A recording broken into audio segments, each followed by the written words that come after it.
मरी कहरैला सबटा छै तैयार सुनै छी बाबू बितियार बारे तन तन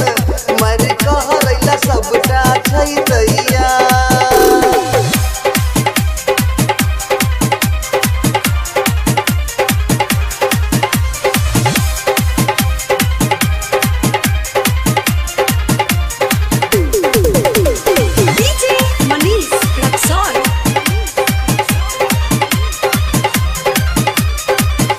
आठ में से चहलै छलै दुनू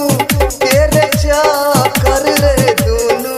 तेरे चक्कर रे आई रात मिल के दुनू काजल कई काम आई रात मिल के दुनू काजल कई काम चार दिन पहले शहर बल चल रे दुनू मेरे हाल चल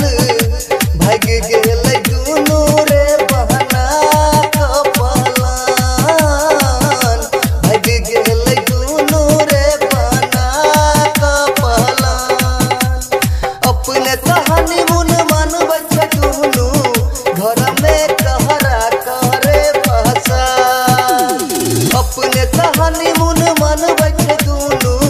घर में कहरा करे फसाद सुनै छी बाप बितियार बारे तन तन मर कहरैला सबटा छै तैयार सुनै छी बाप बितियार बारे तन तन मर कहरैला सबटा छै तैयार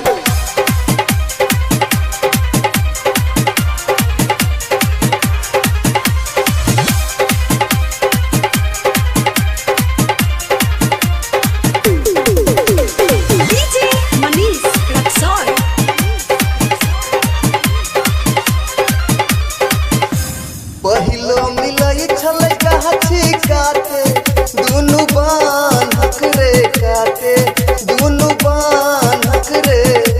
छलै नै पता किए न कर कहि रे यार छलै नै पता किए न कर कहि रे यार भेल छलै ठीक रे दिया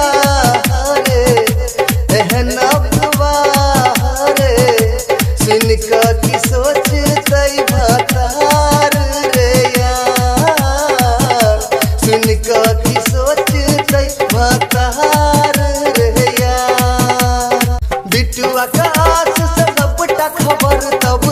चुन चुन कहै छौ सुन रे यार बिटुआ सब कुछ का सबटा खबर तब चुन चुन कहै छै सुन रे यार सुनै छी बाप बितियार बारे तन तन मर कहरैला सबटा छै तैयार सुनै छी बाप